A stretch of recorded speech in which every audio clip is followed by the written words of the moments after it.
The hidden Hindu की पहली श्रेणी। अज्ञात सफर में हमने देखा कि 21 साल का पृथ्वी एक आधेड़ और रहस्यमय ओम शास्त्री की तलाश कर रहा है, जिसे पकड़कर भारत के एक सुनसान द्वीप पर अत्याधुनिक सुविधाओं के बीच भेज दिया गया है, और उससे पूछताछ की जा रही है। जैसे ही ओम ये शब्द कानों पर पड़ता है, वह होश में आ जाते हैं। अब कहानी को आगे बढ़ाते हुए द हिडन हिंदू भाग 1 और श्रेणी 2 की शुरुआत करते हैं। अनिर्णित आरंभ। दरवाजा खुला और एक महिला अंदर आई। उन्होंने टीम को परिचय देते हुए अपना नाम डॉक्टर शाहिस्ता बताया। वे एक प्रसिद्ध मनोचिकित्सक थी। उन्हें सम्मोहन विद्या के क्षेत्र में उनके महत्वपूर्ण कार्य के लिए पुरस्कृत किया गया एवं सराहा गया था, और उनके अनुसंधान के लिए वित्तीय सहायता भी प्रदान की गई थी। जैसी भी आवश्यकता पड़ती, उन्हें सरकार अपने लिए या अपने द्वारा कहीं भी नियुक्त कर देती थी। उन्हें पुणे, महाराष्ट्र, उनके गृह राज्य से बुलाया गया था। उनकी उम्र लगभग 45 वर्ष के आसपास थी। 5.5 फीट लंबी डॉक्टर शाहिस्ता सुंदर, गोरी और सुसंस्कृत महिला थी।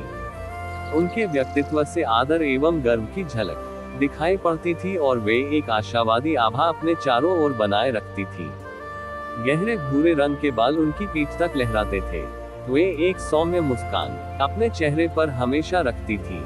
इसके अलावा उन्होंने कढ़ाई की हुई काले रंग की एक कुर्ती, एक सफेद पटियाला सलवार, कंधों पर काले रंग की ओढ़नी, भारतीय पारंपरिक परिधान और पैरों में पारंपरिक जूतियों का एक जोड़ा पहना हुआ था।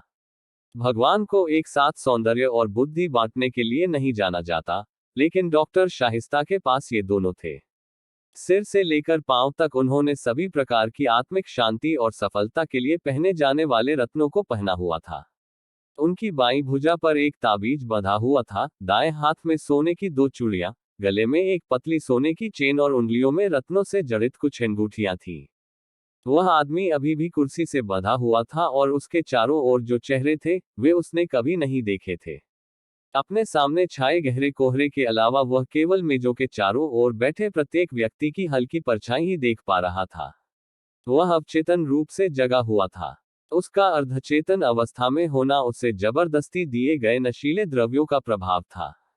उसे सब धुंधला प्रतीत हो रहा था। अपने सहकर्मियों से मिलने के बाद डॉक्टर शाहिस्ता बंदी के सामने बैठ गई। जिस तरह से वह रोशनी का अभ्यस्त होने के लिए अपनी आंखों को मिचमिचा रहा था, उससे पता लग रहा था कि वह काफी देर से अंधेरे में बैठा हुआ था।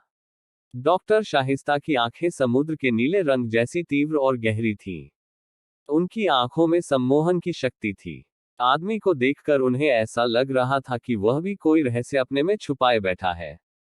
उसी समय उन्हें यह भी एहसास हुआ कि वह आदमी अब भी बिल्कुल शांत और निश्चिंत था। उसके चेहरे पर कोई भय या चिंता की लहर दिखाई नहीं दे रही थी। वह साहसी और आत्मविश्वास से पूर्ण प्रतीत हो रहा था। इस सब के बाद अब पूछताछ शुरू होने वाली थी। इससे पहले कि वे कुछ कह पाती, आदमी सहजता से अपना परिचय देते हुए बोला, ओम शास्त्री। यदि वह आदमी अपने आप को मुक्त करने की या चिल्लाने की कोशिश करता तो डॉक्टर शाहिस्ता को आश्चर्य नहीं होता, क्योंकि ऐसा उन्होंने इससे पहले सभी मामलों में अनुभव किया है। किंतु इस आदमी के धैर्य ने उन्हें व्याकुल कर दिया, और उन्होंने डॉक्टर श्रीनिवासन की ओर देखा। आदमी ने भी अपना सिर डॉक्टर शाहिस्ता की नजरों की दिशा में घुमाया। डॉक्टर श्रीनिवासन की स्पष्ट झलक देखने के लिए उसे थोड़ा आगे तक देखना पड़ा।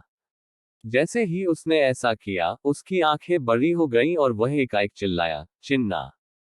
सभी लोग चकित होकर उसकी तरफ देखने लगे। क्या? परेशान होकर भारी स्वर में डॉक्टर बत्रा ने पूछा। आदमी डॉक्टर श्रीनिवासन को देखता रहा, जैसे वह उन्हें लंबे समय के बाद देख रहा हो। डॉक्टर श्रीनिवासन क्रोधित थे। उन्हें लग रहा था कि उनका मजाक उड़ाया जा रहा है। वीरभद्र भी इस घटना से हैरान था। वह इस तरह के आदमी से कभी नहीं मिला था। अचानक से किसी ने एक रुई के साथ अघोरी की नाक को ढंक दिया। रुई से अजीब सी गंध आ रही थी। ओम शास्त्री धीरे धीरे बेहोश हो गया। न कोई विचार, न कोई भावना, और सब कुछ शांत हो गया। उसे यह पता भी नहीं था कि वह अब सम्मोहित होने वाला है। तुम कौन हो? डॉक्टर शाहिस्ता ने बंदी से पूछा, जब वह पूरी तरह से नियंत्रण में हो चुका था। ओम शास्त्री, उसने बेहोशी की हालत में जवाब दिया। यह हम जानते हैं, शास्त्री जी। डॉक्टर शाहिस्ता ने कहा, हमें वह बताओ जो हम नहीं जानते। उन्होंने आगे कहा, तुम कुछ नहीं जानते, ओम शास्त्री बड़बड़ाया। हाँ शास्त्री जी, हमें चीजों का ज्ञान नहीं है, इसीलिए तुम यहाँ हो। लेकिन एक बात जो हम निश्चित रूप से जानते हैं वह यह है कि तुम्हारा असली नाम ओम शास्त्री नहीं है। तुम्हारा असली नाम क्या है? डॉक्टर शाहिस्ता ने दोहराया। मुझे याद नहीं है, ओम शास्त्री ने धीमी आवाज में कहा। सम्मोहित व्यक्ति द्वारा एक असामान्य जवाब। डॉक्टर शाहिस्ता ने सोचा। अपने हाथों में एक पौराणिक पुस्तक के साथ कुर्सी पर बैठे अभिलाष ने कहा, झूठ। यह झूठ नहीं बोल सकता। विरोध करते हुए डॉक्टर बत्रा बोले, उसे नार्को विश्लेषण की दवाइयां दी गई हैं। डॉक्टर बत्रा साफ तौर पर हताश थे। नार्को, अभिलाष ने अनजान होकर कहा और डॉक्टर बत्रा की ओर जवाब के लिए देखा। यह सच की दवा है। इसे लेने के बाद कोई झूठ नहीं बोल सकता। व्याख्या में कोई दिलचस्पी न रखते हुए डॉक्टर बत्रा ने संक्षेप में उत्तर दिया। डॉक्टर बत्रा का पूरा नाम डॉक्टर तेज बत्रा था। वे एक ईमानदार और प्रौढ़ व्यक्ति थे। वे केवल तार्किकता और बुद्धिमत्ता ही समझते थे। थोड़े गुस्सैल भी थे। डॉक्टर बत्रा का व्यवहार कई बार अप्रत्याशित रहता था। विलक्षण परिस्थितियों में ही वे आशावादी हो पाते थे। और वह सम्मोहित भी है। डॉक्टर शाहिस्ता ने डॉक्टर बत्रा से सहमति जताते हुए कहा। दोनों ने अभिलाष की ओर देखा।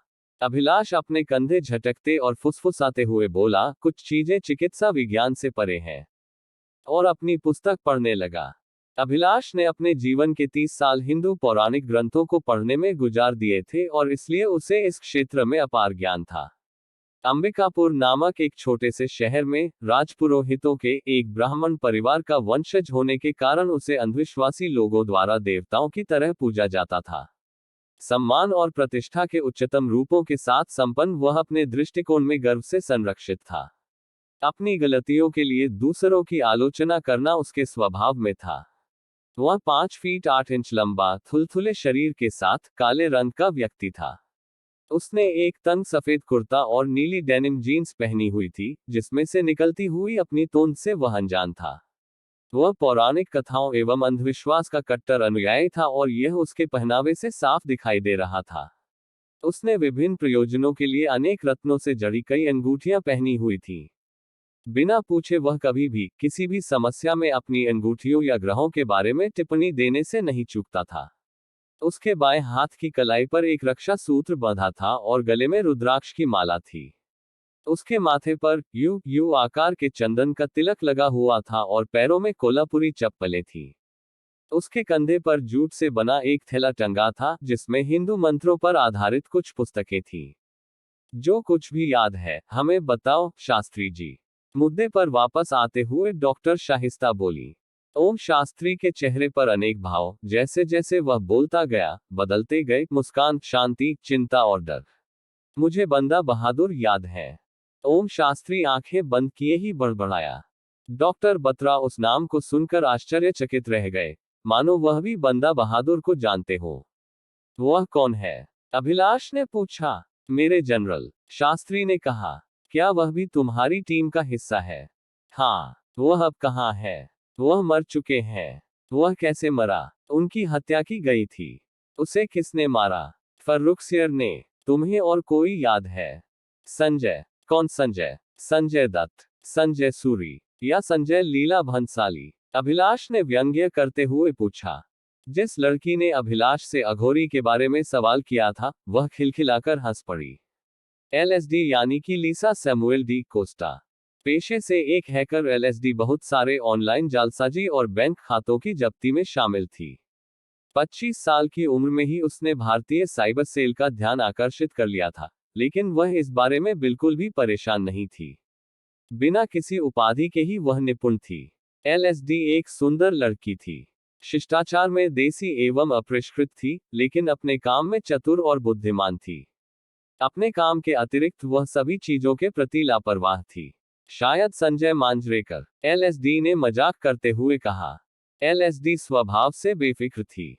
उसकी जिह्वा शायद ही कभी उसके नियंत्रण में होती थी। उसका चेहरा आसानी से पढ़ा जा सकता था। कोई भी उसे देखकर उसके मन में चल रहे विचारों को जान सकता था। LSD एक छोटे शहर से यहाँ आई थी, जिसकी वजह से उसका एक विशेष प्रकार का अप्रभावित लहजा था। उसके काले घुंघराले बाल थे। उसकी आंखें बादामी रंग की थीं। उसने एक्सेसरीज के साथ फूलों वाली सफेद रंग की ड्रेस पहनी हुई थी और एक काला मोटा चश्मा, जो उसे काफी मॉडर्न लुक दे रहा था, और पैरों में चमकदार ऊंची हील्स उसके लंबे व सुडौल पैरों को और सुंदर बना रही थी। उसने अपनी कलाई में अलग अलग रंग के ब्रेसलेट पहने थे और गले में एक कुल्हाड़ी के आकार का पेंडेंट पहना था। संजय, गावलगन का बेटा, ओम शास्त्री ने कहा। और तुम उसे कैसे जानते हो? शाहिस्ता ने पूछा। वह संजय था, जिसने हस्तिनापुर के राजा धृतराष्ट्र का युद्ध के दौरान मार्गदर्शन किया था। ओम ने जवाब दिया। वह आगे बोला, मैं जब हस्तिनापुर का प्रधानमंत्री था तब उससे मिला था। मेरा नाम विदुर था। अभिलाष एकदम से नामों के बारे में सोचने लगा और धीरे से बोला, मैंने ये नाम पहले सुने हैं। खैर, शाहिस्ता आगे बढ़ना चाहती थी। आपको समझ नहीं आ रहा है, यह महाभारत काल में जीवित होने का दावा कर रहा है। अभिलाष तेजी से बोला, तुम चाहते हो कि मैं इसकी सभी पौराणिक बकवास पर विश्वास करूं? यह बकवास नहीं है। आप इससे पहले कि अभिलाष अपना वाक्य पूरा कर पाता, शाहिस्ता ने दूसरा प्रश्न उससे पूछा। और कौन से नाम हैं तुम्हारे पास, शास्त्री जी? सुषेण, ओम शास्त्री ने एक मुस्कुराहट के साथ जवाब दिया। तुमने सुषेण के रूप में क्या किया? शाहिस्ता ने जोर देकर पूछा। मैं एक वैद्य था। केवल यही है, या तुमने और भी किसी नाम का उपयोग किया था? शाहिस्ता ने पूछा। मैं एक बार विष्णुगुप्त भी था, उसने जवाब दिया। शाहिस्ता ने एक और नाम सुनते ही अपनी आंखें तरेरते हुए उत्तेजित होकर अपने हाथ हवा में झटक दिए। और तुमने विष्णुगुप्त के रूप में क्या किया? उन्होंने व्यग्रता से पूछा। ओम शास्त्री कुछ बड़बड़ाने लगा, पर वह क्या बोल रहा था, यह किसी की समझ में नहीं आया। व्याघ्रीव तिष्ठति जरा परितर्जयन्ति, रोगाश्च शत्रव इव प्रहरन्ति देहम, आयुश्च परस्वित भिंघटादिवाम्भः, लोकस्तथाप्यहित मच्चर्तीति चित्रम। इसके साथ द हिडन हिंदू की दूसरी श्रेणी समाप्त होती है। आशा करते हैं कि आपको ये श्रेणी, अनिर्णित आरंभ, पसंद आई होगी। जैसे जैसे कहानी आगे बढ़ेगी वैसे ही कहानी और दिलचस्प और रोमांचक होती जाएगी। जल्द ही द हिडन हिंदू तीसरी श्रेणी लेकर प्रस्तुत होंगे। चैनल को लाइक, शेयर और सब्सक्राइब करना ना भूले। धन्यवाद।